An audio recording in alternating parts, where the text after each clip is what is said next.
All right, thank you, Connie, for that nice introduction and kind words.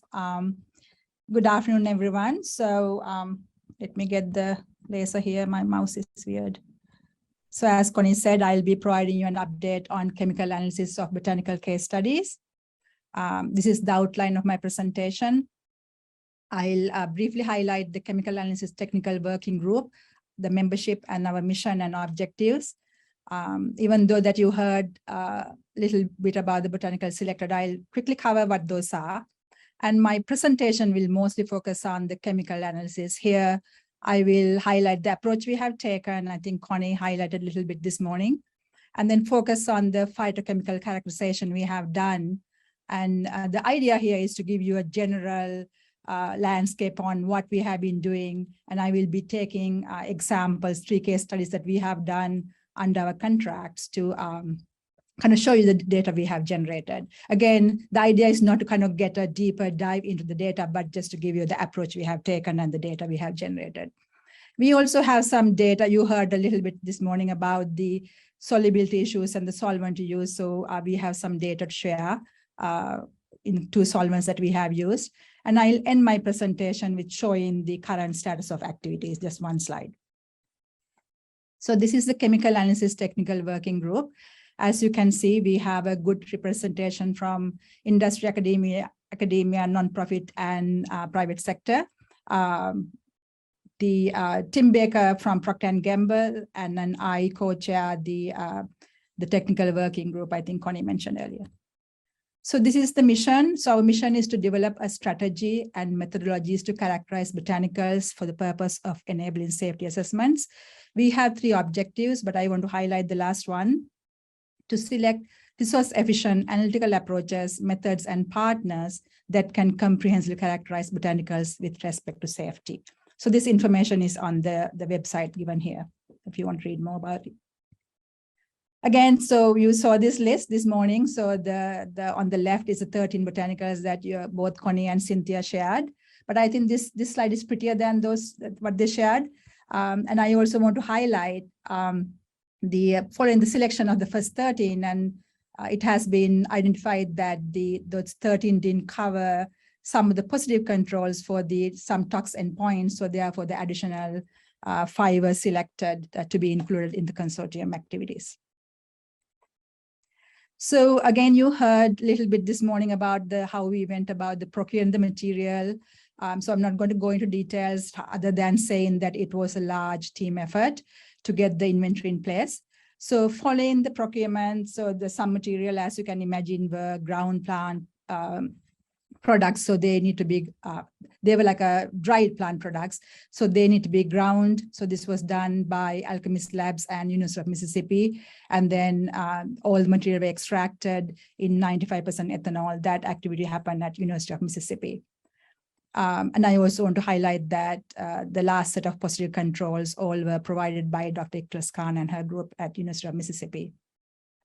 So, so that is the obtaining the material, and then a major part went into handling and inventory maintenance, as Connie mentioned earlier.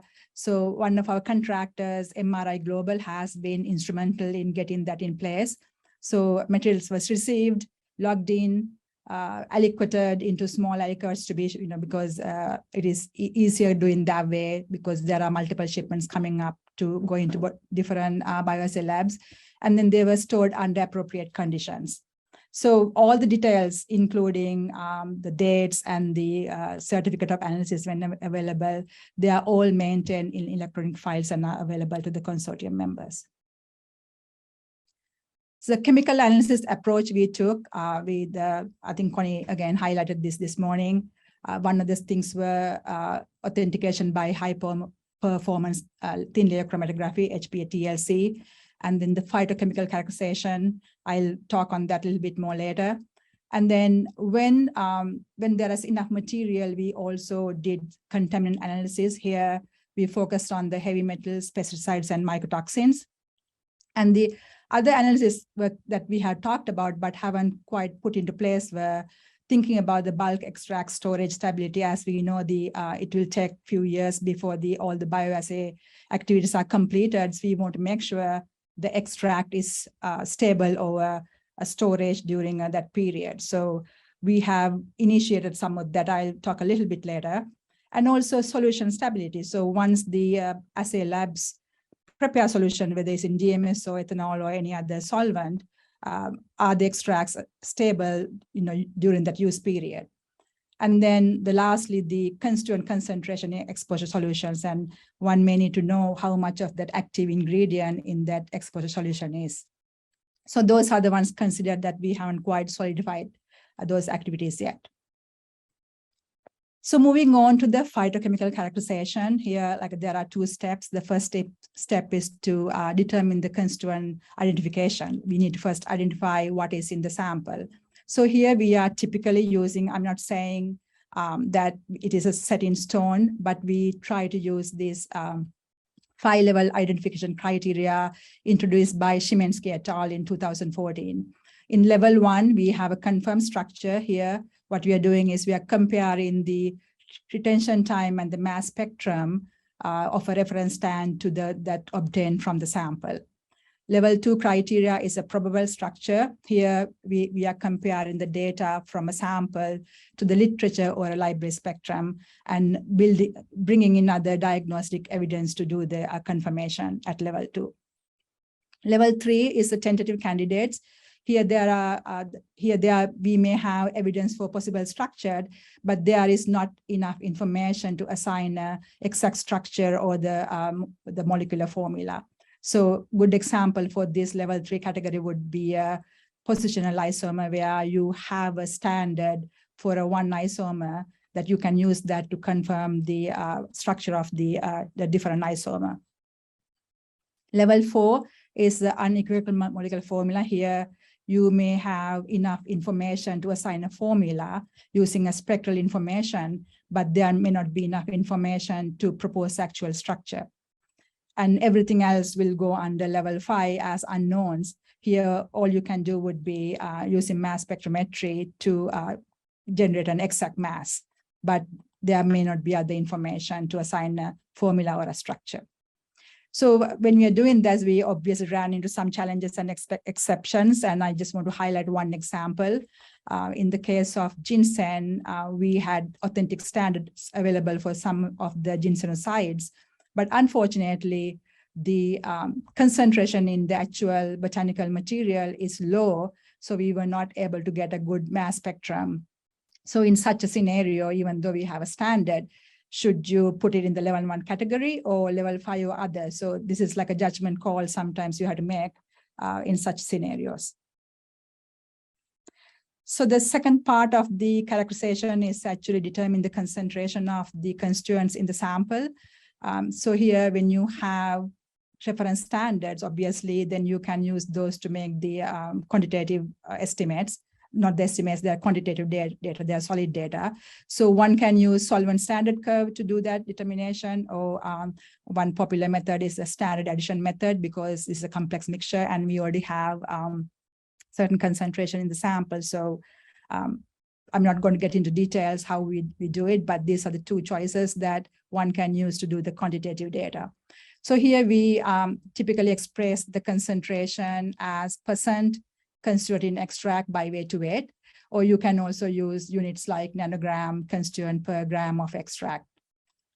And then just want to introduce this piece where, let's say, for example, we don't have any authentic standards. So, but then you were able to determine a compound in level 2 or 3 or 4, right? So for those that, that we don't have an authentic standard for, we can estimate the concentration just to some degree. So those are not definitive, but you can make an estimate. So how do you do that? So we can use a response from a non-specific detector, such as charge aerosol detector. I'm going to be referring to as CAD. So unfortunately, this only works for non-volatile analytes. So here, the idea is that the detector response is independent of the chemical structure. For example, if you have two analytes belonging to two different chemical classes, you can, if one has a standard, you can use that standard to quantify the compound without a standard. So here I'm going to introduce that multi-detector system concept of that, to accomplish that. Just want to highlight, shout out to Tim Baker for pushing us to really try to use this system for the botanicals in the consortium. So here you have the mass spectrometer, the liquid chromatograph to do the separation, combined with 3 different detectors, the mass spectrometer to do the identification, and then a charge aerosol detector or a UV or a photodiode array detector. Here, quantitation, so like I said, identification by mass spectrometry. The quantitation can be done by either of these 3 detectors when you have a standard available. But when you don't have a standard available, you can do a semi-quantitation or an estimation using a charge aerosol detector. As I said before, one of the properties of this detector is that the response is independent of the chemical properties. So you can use any standard to quantify unknown, a peak without a authentic standard. I think the Tim and his group and Vincent has used this for ashwagandha, and they have like a large amount of data, and it's really, really nice to see that. Okay, so moving on to just give you some information on who is doing this characterization work. So as I mentioned, Procter & Gamble, Tim and Vincent are doing ashwagandha, and then the Ephedra, Ginseng, and green tea, and we are doing under our contracts at NIHS. University of Mississippi is doing comfrey, aristolochia, and yohimbe. And Josh Kellogg and his team is doing blue cohosh, golden seal, and usnea. And the Oregon State, Dr. Richard Van Bremen and his team is doing, this is covered with my, over here, I think it's kava kava, kratom, and milk thistle. Got to make this small. Okay, so moving on to case studies. As I mentioned before, the idea is to show you some kind of information we are generating from this chemical analysis. And I have selected the 3 botanicals that we are doing under our contracts here at NIHS, green tea, ephedra, and ginseng. So the analysis approach that we took, very similar to what we agreed to in our technical working group. And I actually have data for green tea from the HPTLC analysis, so I will include that. This was done, just want to highlight again here, HPTLC analysis are done by Alchemist Labs and HPTLC Association. So that's, we are very thankful for that. And then for the phytochemical characterization, just a disclaimer here that what I'm going to be showing you is the draft data. This data has not been finalized, but it will be finalized soon. Again, we used this multi-detector system I talked about earlier.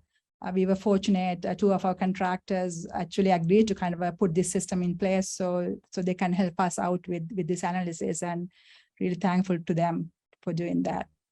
And we included standard reference material when available. And here we got lucky with green tea and ginseng. We were able to obtain that material. And then we try to use this 5-level classification that I explained earlier to the best of our ability for the identification. And the quantitation was done either using solvent standard curve or the standard addition method, and for various reasons.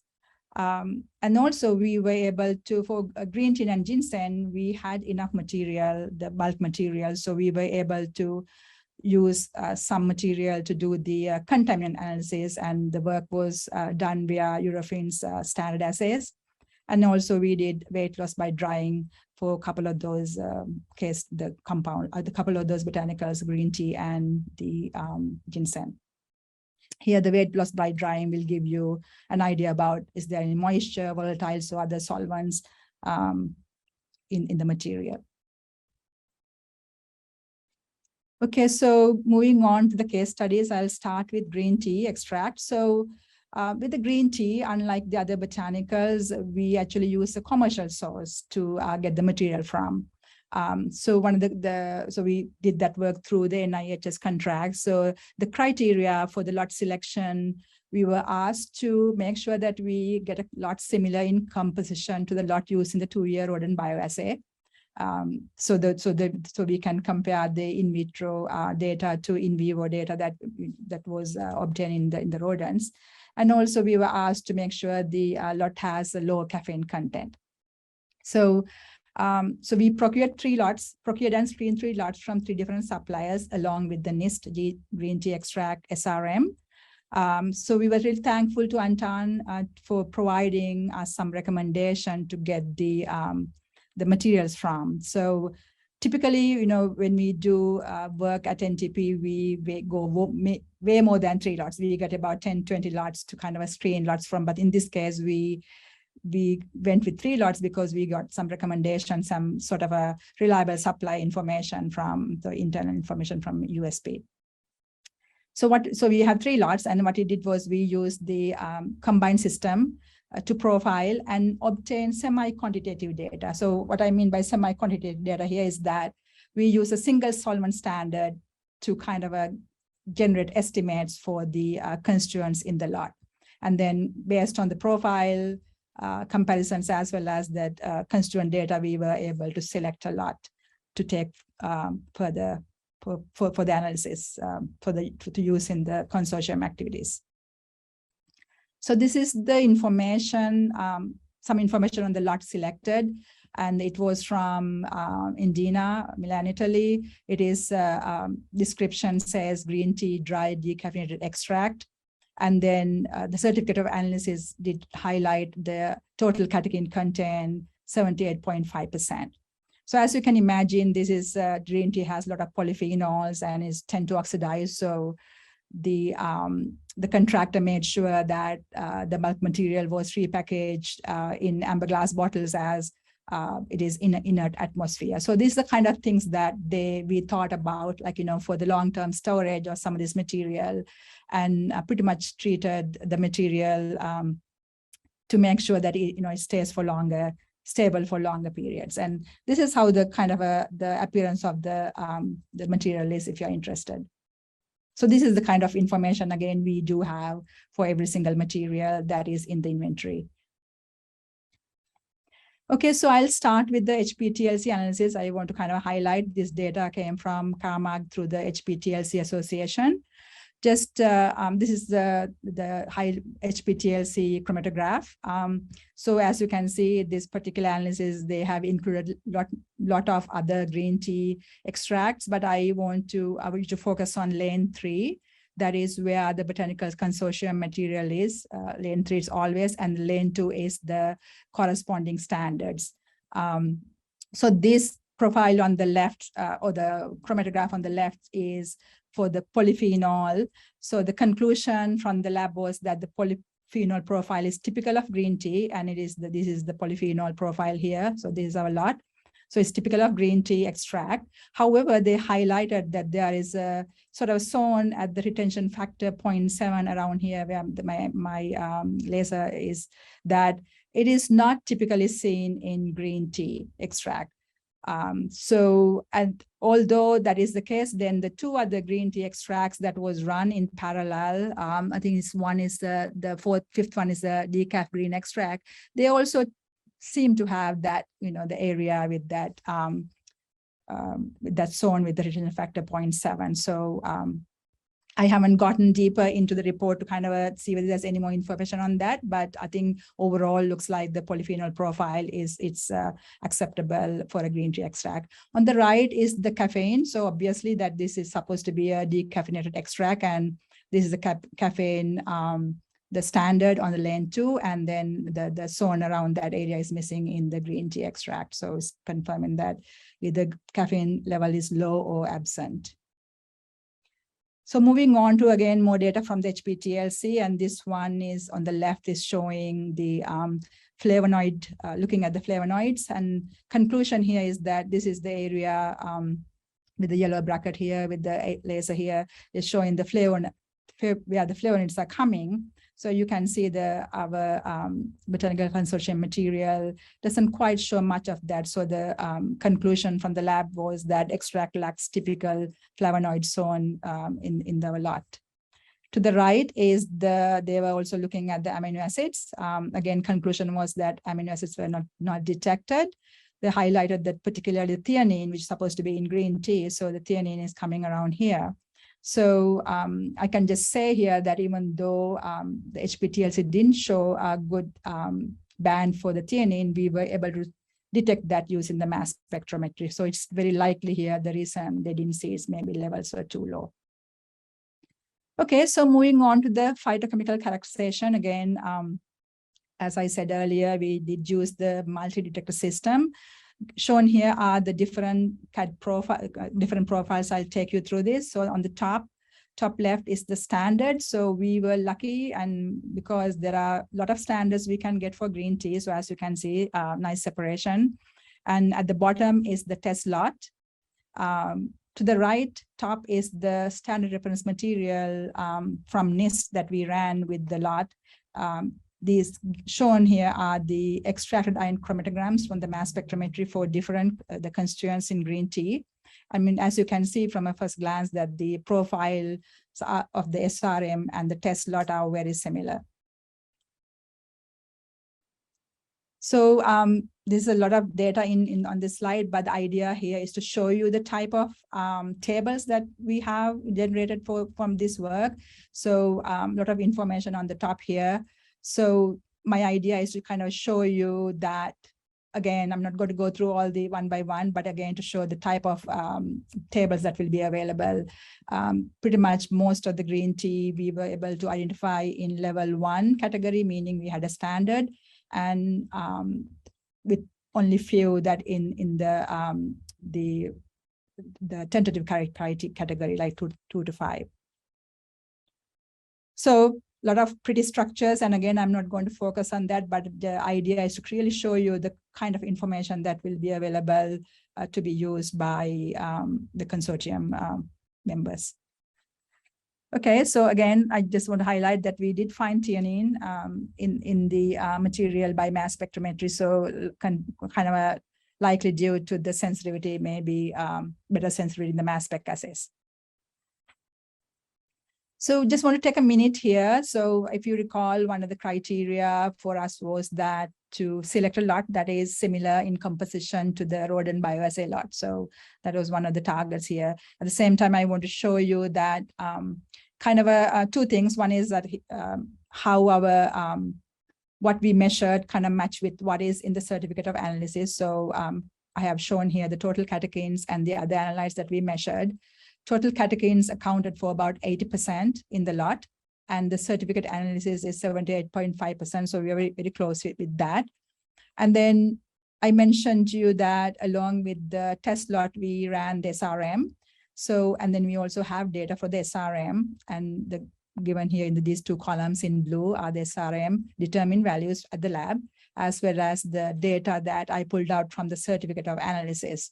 So the good news is that if you compare these across, that you can see they are very close, the the numbers. So it's reassuring that our analytical method worked. It is for the quantitation, it is good. So, and then I want to compare just very briefly to the data from the rodent bioassay lot. So if you look at the total catechin levels, it is 80% in the current lot and around 72% in the consortium lot.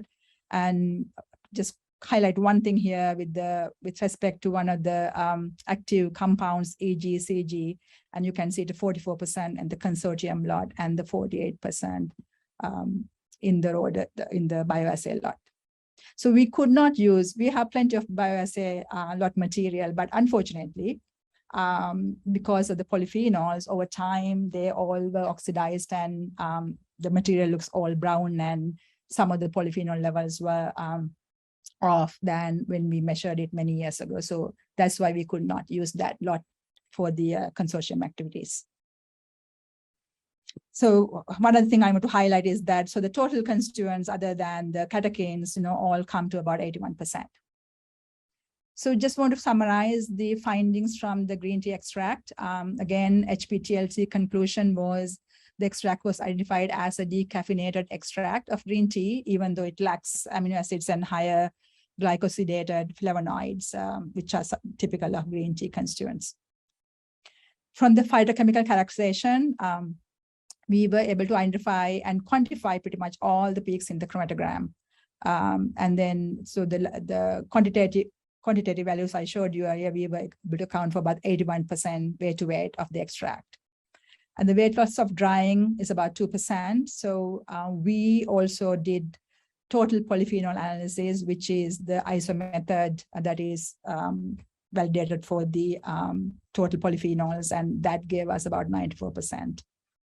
And from the contaminant analysis, for the heavy metals, all heavy metals were below the limit of quantitation of the assay, except the two metals, antimony and arsenic. But they are compared to the maximum allowable concentration. I think they are below that concentration. Both mycotoxins and pesticides panel, there are like hundreds of pesticides I think they look at, they are all below limit of quantitation. So moving on to Ephedra. So again, Ephedra is just some of the lot information. We received the aerial parts from China Medical University, and it was ground and extracted in 95% ethanol by the University of Mississippi. And then once they were shipped to the MRI NIHS contractor, their aliquots were prepared and stored under inert headspace. And this is on the right here is how that extract looks like. So I think it's a dark, kind of thick material. So it was kind of difficult to work with, I think, most of the extracts, but I think the lab figured out how to kind of work with some of these extracts, and they were really good at it. They had experience.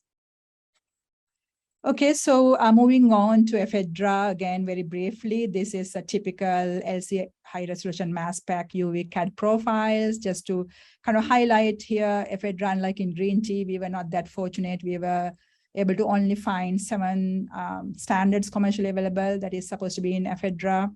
And I just want to highlight in the test lot, as you can see, that is a really busy chromatograms, and it's a really a complex mixture. And you can see there are so many, even the LC method is like very slow. I think it's about 2-hour runs. I think even with that, you can see that some of these are really piling on each other. Very quickly, again, these are the constituents that we definitely identified in level 1 criteria with the structures here. And there was a whole lot of things in levels 2 to 5, and I'm not going to go through this, but again, idea is to show you that these data are available. So for the determining the concentration, the quantitation data, again, we have 6 of the Ephedra specific constituents that we were able to quantify. For total quantified adds up to less than 5%, around 5%. So it's a small, so it's like a large unidentified fraction in Ephedra. Yeah, so it's a large unidentified fraction. To summarize that, just only 5% was accounted for. And then we did use, if you recall, that I highlighted, having the charge aerosol detector to quantitate some of the other peaks that, we don't have a standards for. So we try to do that, but we were able to account for only less than 1% of, using that method. So semi-quantitation we have, so a total of 6% accounted for. But the good news is that we already have data collected, analysis is completed. So if we want to do further interrogation and to a specific compound or, a concentration of something, that we can always go back and try to get that data pulled out. So last one case study is a ginseng. So this is something that we got from Euromed. So we didn't have to do any extraction. So it is an extract, dry extracts, and its product name came as quintosin free. Quintosin is a pesticide. And then also COA highlighted 4.6% total ginsensides in the lot. Again, so to the right is the SRM. We ran the standard reference material with this, with ginseng as well. And then the left is a test lot. So that the 3 traces here are the mass spec, UV, and the CAD. So as you can see, there's a really good the match with the test lot and SR, and the profiles are very similar between the two. Just kind of want to focus on actually how complex this mixture is. So this is the extracted ion chromatograph for the known ginseng constituents. So I just want to kind of focus on, let's say, compound 10. So this is the extracted ion chromatograph for that compound. But if you look at the whole chromatograph, there are so many other peaks that is similar to that mass, so this suggesting that it's a lot of like a real complex mixture. So again, like I said, there are so many that we went through trying to identify and put on those categories, levels 1 to 5. So those tables are really huge. So I don't want to kind of bore you with that, but I'm summarizing here. Based on that, we identified 34 compounds in levels 1 to 5, and of those 14 were in level 1, and then of those 14 there were 11 ginseng sites.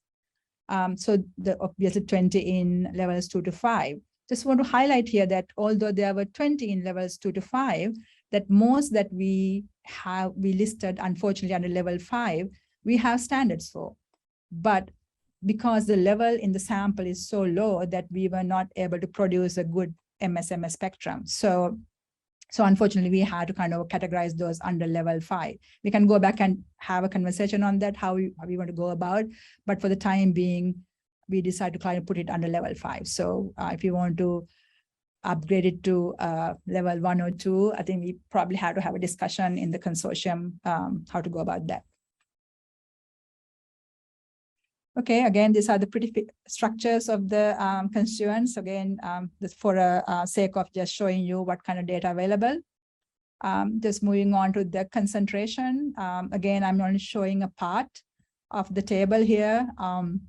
So the ginseng sites, most of them we were able to quantify, and the highest one was under 1% in the extract.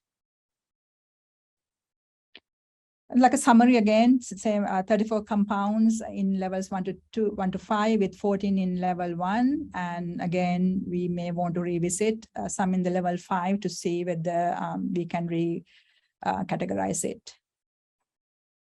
And the 27 constituents we were able to quantify, that all that added accounts for only 5% of the extract.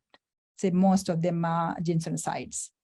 So one thing I want to highlight is that even though I talk about it's only 5% small fraction identified, when you look at the CAD profile closely, most of the mass in the CAD profile, so this is on the use of using CAD, is eluting in the LC void volume. So about 81%. So 81% of the extract, if you just use the CAD profile and integrate the peaks, that's 81% is actually coming as in the void volume. And we think is mostly sugars and amino acids and small organic molecules are coming in that area. So, they may not be ginseng specific constituents.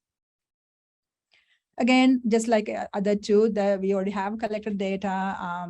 If other compounds, or quantitation or identification are needed later, we can always go back and mine some of the data.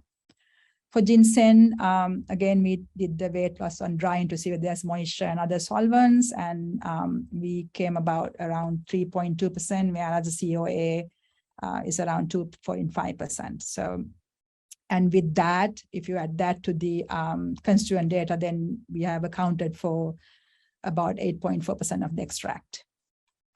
Contaminant analysis was also done, and all the mycotoxins were below limit of quantitation.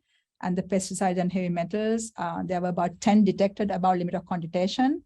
And from that, only 2 were above the maximum contaminant level acceptable. Again, there are details of the in the reports from the aerophins. Okay, so now moving on to the solubility, we talk about a little bit this morning about the solvents and solubility and what type of extracts to use in the bioassays. So there was a discussion that potentially the bioassay labs will be using 95% ethanol extract, ethanol or DMSO to make their solution. So we went ahead and did the solubility. Again, this is a very tedious process, and the folks at the contract can speak to how tedious it is. The good news is that they have very specific details, protocols outlined on how to prepare these solutions. So for example, things like you should not be vertexing Botanical X, because then it will be all foamy. So those details are available for the bioassay labs, when they are making their own solutions. Again, to the data. So you can see at a first glance that DMSO seems to be a better solvent to solubilize this material for testing. Except there are some cases like Kava, I was surprised to see that, it is 6 mg per mil in DMSO, but in 95% ethanol is about 10 times more soluble.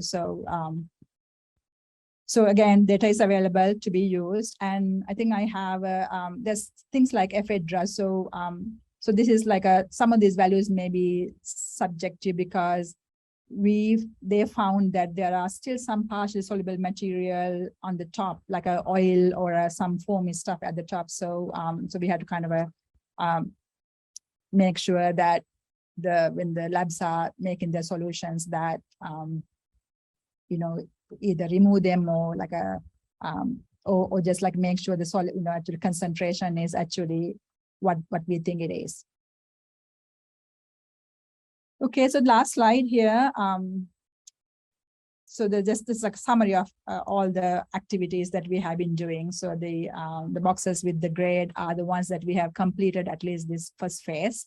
So we already have material obtained from reliable sources, and the inventory is maintained at MRI Global. And then the extracts were made in 95% ethanol by University of Mississippi Group for those that needed to be made, except I think ginseng, green tea, the rest, I think we went through that. And then authenticity by HPTLC, it's done, as I highlighted before, Alchemist Labs and HPTLC Association, we are that. And I think we are doing that for the materials, original material, as well as for the extracts. The first shipments to bioassay labs went out. And then we also had a shipment to DMS solution to 2 labs recently. And with respect to characterization, as you can see, is most gray. So like a little bit of work to be done to complete that activity. And the solubility of extracts in the 2 solvents I highlighted, ethanol, 95% ethanol and DMSO, is completed for most, except I think we have about 3 positive controls that we need to get to, and we are waiting for some direction from the bioassay labs needing that. And the stability assessments, again, here, this is something we haven't really put anything solid in place, but what we are thinking here is that maybe we can do it 2 ways. One would be to look at the total profiles, like CAD profiles or mass spec or UV. So you have a day 0 made today, and then to cover the Botanical Safety Consortium activities, and then we can do like 6 months and 1 year, something like that. And then thinking that way, we actually did start day 0 for both the bulk material as well as the DMSO solutions. But again, this is a conversation we have to have with the chemical analysis technical working group to see what's the best approach going forward. Again, last slide, again, it takes a village to complete all this work, as you can see. Huge shout out to our technical working group and analysis lab, and then Connie and Michelle for kind of guiding us through. And then, of course, my colleagues at the Division of Translation Toxicology. I don't know whether you guys heard that we changed our name from DNTP to DTT now. Brad Collins, who is actually overseeing the work at MRI Global, and Esra Mutlu, who oversaw the work at Battelle Contract. And shout out to our contractors, Battelle. Brian Babak is the PI, and Tim Christie did both green tea and ginseng characterization, and awesome job. Again, MRI Global, we would not have been able to do this work without them. They are doing inventory maintenance, shipping, characterizing, and all that stuff.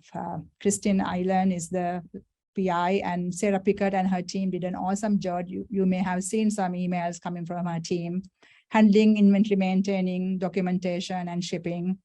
And Lori Smith is doing the characterization work of Ephedra and stability. Again, both labs were very cooperative and helped us setting up those multi-detector systems and everything that we needed to support the consortium activities. I think that's my last one. And if you have any questions, I'm happy to answer. Great. Thank you so much, Suramya. I really appreciate it. So there is one question from Sydney Sudberg related to the green tea and ginseng extract constituent concentrations. The lot values were listed with standard deviations, not the confidence interval. So is it something where we should have that confidence interval for the different estimates? You might want to speak to that, Suramya. Yeah, so yes, they are actually right now with the standard deviation. So I mean, we can do that if you think that that is the way we should be going. But this n equals 3, right? So we have n equals 3 samples that we run, and if that's what the other labs are doing, we can totally kind of go with that. Yeah, I think we have to. We're just getting all the data in, so figuring out the best way to express the information, but we do have that available. So yeah. I'm just adding some people in from the waiting room. Are there any other questions or any questions, Suramya, that you have for the group before we move on? No, I mean, my question would be, is the kind of things that, that is needed to build the confidence in the assay, the work that you guys are doing, or can you guys think of something that we missed? Again, there's a lot you can do, right, when it comes to complex mixtures, but you have to pick and choose. And, so happy to hear if anyone has any ideas, especially to look at, one of the things I ended with saying is that looking at the stability is complex for a complex mixture. How do you go about? Should we focus on some selected constituents and measure those over time? And then you're going to get to things like, what about those unknowns that, that may have caused the, toxicity and effect, so then how do you know? So that's why we are embarking on doing both, like, so focusing on the whole profile, and then kind of do one that Cynthia's favorite thing to do is like sufficient similarity. So you look at day 0, and then so you have to make sure that you have enough replicates started, n equals 3 at least to kind of, day 0. So I'm talking to MRI and, kind of see what's the best way to go about it. But I think having a conversation with the technical working group members and others are really important, because I know that question will come towards the end. Can you tell us, we saw this now and we are seeing this now. Tell us, why, so I think that's going to come up. So this is from my experience here at, DTT. So I think we have to be proactive and think about how we want to kind of get there now, because as you know, the material has been in the storage for a year now. So, so time is, clock is ticking. So we have to clock is ticking. Thanks, Suramya. Yeah, I appreciated that. And Cynthia put a note, and we talked about this on the steering team committee call, that it would be really useful to put together a publication that gives an overview of what we've done related to characterization of the substances going forward. And I think, for some of this, the methods aren't necessarily new methods, but we're in a little bit of new ground here where we're trying to really characterize, a large number of botanicals to then use them in biological assays that in many cases haven't ever been evaluated with these types of substances. So having this as sort of a place where we can talk a little bit about kind of the steps that we went through, and we know we might not get it perfect from the beginning. There's going to be outstanding questions, but I think we can outline what we've done. We can identify where there were hurdles, where there might be issues going forward, and then begin to develop a process.